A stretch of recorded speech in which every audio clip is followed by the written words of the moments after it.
According to this is the newspaper of note for Israel, right? And it's pronounced Haaretz. Is that how you pronounce it? Haaretz, yeah.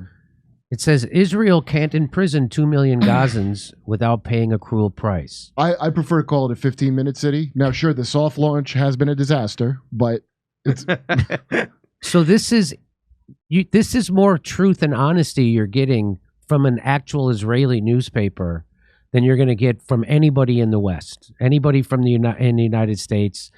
They're not telling you this. This is a big truth they're telling you right here. This is a big deal. And it's only coming from Haaretz. You can't imprison 2 million Gazans without... So they're calling it a prison. They're calling it which is what it is. And here's the deal. So they're doing illegal blockades against the Palestinians. Israel is. So if they just would institute international law, which would get rid of that blockade, and then it wouldn't be an open-air prison, that would change everything. But that what they're currently doing is, so there's 1 million kids now live in Gaza who were born in a prison 17 years ago. And in a prison, when you're an occupying force, you will now have a greater moral responsibility than the people you're occupying. What that means is, if you're running a prison, it's up to your responsibility to make sure those prisoners are safe and taken care of, given medical treatment and fed and all that stuff. It's up to you. So it's the moral onus is on the Israeli government to take care of the people in Gaza. They do the opposite. They bomb them. They do what they call the mowing the lawn every few years. Mm-hmm. They go in and bomb them to smithereens. They put concrete in their wells so they don't have water. They just keep them just barely above starving, right? That's what they're doing. And so Israel's own paper is now acknowledging that's a prison. That's what I was trying to get Bobby Kennedy to admit, and he wouldn't admit on my show. What did he say it was? He didn't say, I go, well, if they can't travel freely, that's a prison, and that's called... Our borders are more open than that. Yeah, that's right. And so I go, he did admit that every international human rights I got him to admit that every international human rights organization declares it an apartheid state. Seems worse than that. And it's way worse than that, right? So it's actually a prison. I didn't know it was like that. I thought that when they built... I remember the individual details of it, never constructed them together to form a prison, even though they go, it's an open air prison. Yeah. Yeah. I was like, well, it's open air. That's nice. Can I say one thing too? Sure. It really quickly. And then they don't even deny this. They just justify it. They're just justifying it by saying the Palestinians are less than animals, the whole 9 yards. Well, everybody gets into 1940. This is why I've never understood it ever, because as soon as it comes up, and I remember that blockade back in 2006, I remember at the cellar, and I was like, that seems like a bit much. It did. And then I forgot about it because we had other stuff, like Guantanamo, just whatever. Is that still open? I don't know. Until just now, I was like, wow. So that's been going on for how long? 17 years. 17 years. And so is that why it seems methodically planned, like how prisoners do, and the viciousness of a prison break where the prisoners really hate you? Mm-hmm. It kind of comes off like that.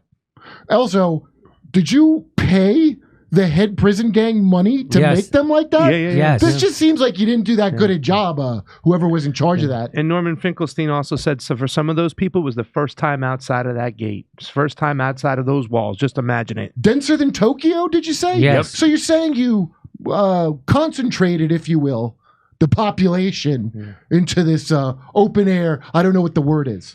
So here's what... Arnaud Bertrand had a great thread on this. I was going to read it to you. He says, Haaretz, the Israeli newspaper of record, seems to be one of the only mainstream voices of reason in the wider West right now. Virtually no Western government has voiced any opposition to the decision by Israeli government to order a complete siege on 2 million people, half of those children. The exact quote by the Israeli defense minister is, quote, no electricity, no food, no fuel, no water. Everything is closed. We are fighting human animals. Something which, if conducted, would rank among the worst war crimes against humanity in history. Well, thank God they're not human, huh?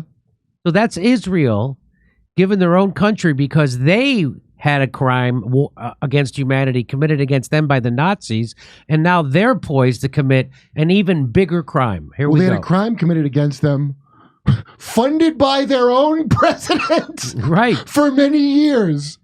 You can perfectly condemn the violence against Israeli civilians. I do. I find it absolutely disgusting. But at the same time, say this doesn't give the right, moral or legal, to kill and starve innocent civilians in turn. You can't do that. Not only that, it gives us the right to attack Iran. That's right. It's called collective punishment. That's a war crime. You're not supposed to be able to do that. And that's called siege warfare. That's also what this is. That's another war crime. You can't do that. I mean, they're doing it, but it's a war crime. In fact, you must say this. It's the only morally correct position. The absence of any public opposition to this by Western governments means morality, human rights, basic humanity has completely collapsed in the West. Everything they claim their values stand for. In fact, if Israel proceeds with this, and if the wider West doesn't condemn it, this will undoubtedly prove catastrophically consequential for both Israel and the West, much like the war on terror and the collective punishment of the people of Afghanistan and Iraq was catastrophically consequential for the United States, with repercussions that will be felt for decades to come. It will widen the already widening divide between the West and the rest, destroy Western credibility more than it already was, destroy any hope for Israel to reconciliate with its neighbors, let alone Palestinians, for decades to come, which will obviously be a serious blow to its long-term security. So even from an Israeli security perspective, it makes little sense, which, by the way, was probably the whole point behind the Hamas attacks in the first place. This is also stupid. What would you do, people will ask, as for any crime? I'd aim to identify the actual perpetrators and have them face trial. I'd also totally rethink my relationship with Palestinians, because such events are an undeniable proof the current purely security-driven and land-stealing approach doesn't work. You cannot act like this happens in a vacuum and was unprovoked, as most statements by Western governments falsely claim. So I just wanted to tell you that. So that's even Haaretz is saying the truth about Israeli provoked this. Israel created the circumstances for this, and now we know that Israel funded Hamas for decades, so that they could be strong enough to do this very thing, and then didn't keep an eye on it.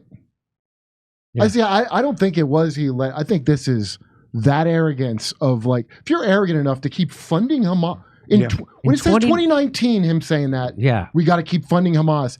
That's very strange. In 2019, Netanyahu saying that. Yes. Yeah, and the Knesset there's a right-wing party. It's like, yep, great idea. Great idea. Yeah. And also too, this what was the one thing I disagree in this statement over here, and I'm not, cheering this on or whatnot, but slaves don't attack. They revolt. So you have to, I mean, this whole thing, like, oh my God, that this is on another level what Hamas is doing. It's terrible. A month wouldn't go by that we didn't see a Palestinian pulling a baby out of a building and whatnot. Slaves don't attack. Slaves don't have 60% unemployment also. Yeah. It's a little lower than slaves. Hey, come see us doing the live shows. We're going to be in Dallas, Houston, San Diego, Bloomington, Illinois, Indianapolis, Levittown, New York, Red Bank, New Jersey, Wilmington, Delaware, Covina, California, Burbank, California, and Oxnard, California. Go to jimmydore.com for a link for all those tickets. See you at a live show.